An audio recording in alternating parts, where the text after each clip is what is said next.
Hi, this is the last in the series of videos I'll be doing on my vintage Durkopp 1031 sewing machine.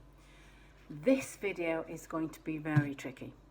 I thought it would be good to show you how to oil the machine. I may not have found all of the oiling points, but I'm happy to show you the ones I have. The good thing about the oiling points on this machine is they're marked with red paint.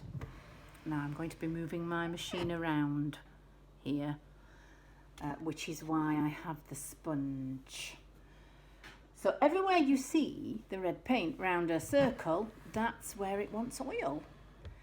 Obviously the machines are very old, so some places it's worn off, so you do have to use a bit of poetic license. And I'm actually going to oil my machine as we go along. I have a little bit of oil in my very poor oil bottle, but it's the one that I've found the best that I have. It's got a leak in it somewhere, so I can't fill it up very much. I've bought a couple, they were rubbish. I've stuck with this old one. So I'm going to start at this end, and on top of the bobbin winder we have a hole with the red paint around. So I'm going to start here, and I'm going to pop just a drop of oil because I use this machine all the time, so it needs minimal maintenance, but it just needs a drop of oil here and there. I haven't worked out how to do the motors. Motors and electric are not really my thing, but I do my best. Now, just let me tip the machine forward, and you can see on here, just bear with me because it is quite heavy. If you've got one, you'll know they are quite heavy. Okay, all the way along the top. Mine has lost its red paint around this bit, but this is an oiling hole. This is, here we are, we have oiling holes here. Now, I just saw one. This one, I don't think it is an oiling hole. I think this is a maintenance hole, but I might stick a bit of oil in there because I have the theory that it's not going to hurt anything actually. May do, and someone may come on and tell me you're doing it wrong, but if you don't have one, you won't know. So I'm going to pop a drop of oil in all these holes. Oh, two more, just bear with me. Really important ones, very small. Right on the top of the cam dial, these two here, they've got red on too, and they only take a tiny little drop. So if you just bear with me, I'm just going to run along quickly. I have a little piece of kitchen roll to just wipe the excess off, because sometimes it doesn't always go in the hole, as I'm sure you know when you've oiled things. It can be messy, it can miss, but as I said, I use this machine all the time, so I oil it frequently. So there's two there. No, that one has a screw in. The one at the front that I told you about, it does have a screw in, so I'm not going to do that one. I think I've got all of the ones on the top now.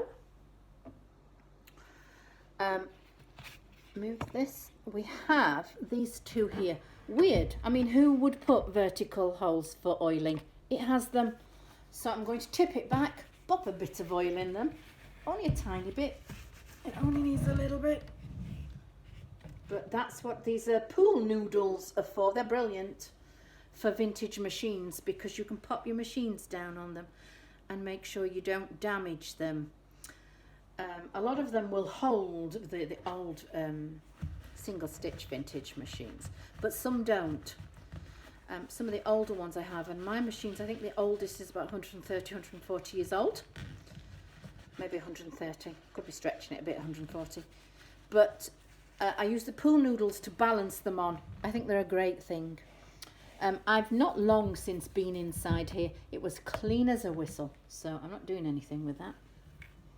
So I've just oiled those two holes there and wiped off any excess oil that I can find.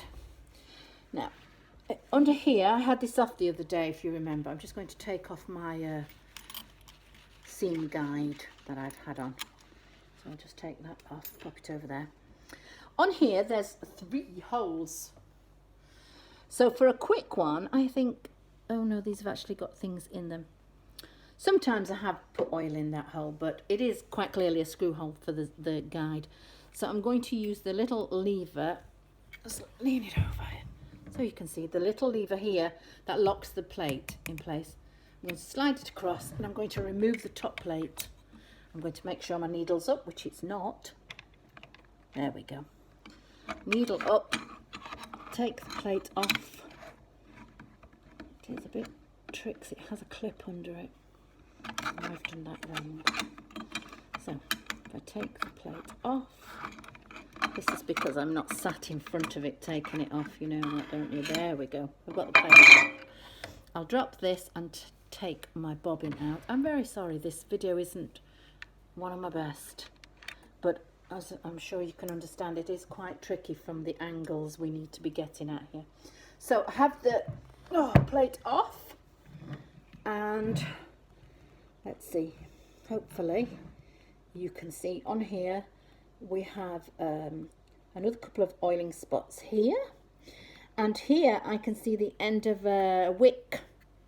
So I gave it a little bit the other day, I'm going to give it a bit more now, and hiding behind here there's another one for oiling.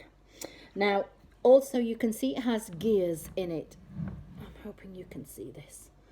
There's a gear here for turning the bobbin. It's not only a couple of weeks that I used grease in this gear. I used a toothpick with a little bit of the super lube grease on it and fed it through and turned it and greased that. I believe, I'm not an expert, but I believe that you don't need to grease cogs and things like that very often. So I'm taking them up on that, and I'm not doing that because I only did it a couple of weeks ago. So as far as I'm concerned, it shouldn't need it.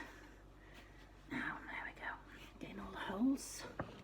I can see some dirt in here, so while I'm here, I've got my one of these very handy things, brushes, to stick in and poke to get rid of dust, because as you can see these do come off.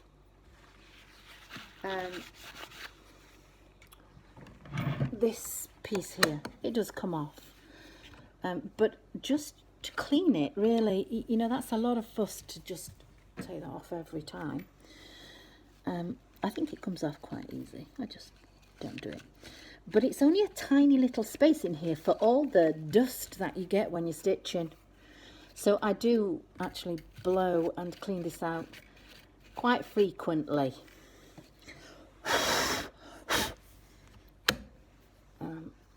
Now, turn it around to the back. I don't think there's any on the back. I don't know. Let's have a look, shall we? We'll whip around to the back. There are holes on the back, but there's no red around any of these holes. So I'm pretty sure that she doesn't have any oil on here. And that's it, really. Unless you know more, in which case I'll look forward to seeing the video and you can show me. It'd be great if someone would show me what we do to clean and maintain the motor, because as I've said, I'm okay with finding my way around machines, but when it comes to a motor, it's not really my thing, and I'd love to see a video on how to do the maintenance on the motor inside, just in case it goes wrong. But at the moment, it seems to be good. So that's the last of the videos on the Durkopp 31. It's a fabulous machine, semi-professional or semi-industrial, whichever way you'd like to say. I love it. It uses cams. Just lock that back in place. That's it. It uses cams to do the decorative stitches, and which are up here. I've done a video on that. Go back and have a look at it if you haven't already. And really, I just love it. It's never broken down on me. It can be a little bit temperamental on stitching things, but it's usually that I need to do a check on the needle and the tension. That's all it ever is. But hope you've enjoyed them, and I'll enjoy my machine for many, many years to come. Okay, bye.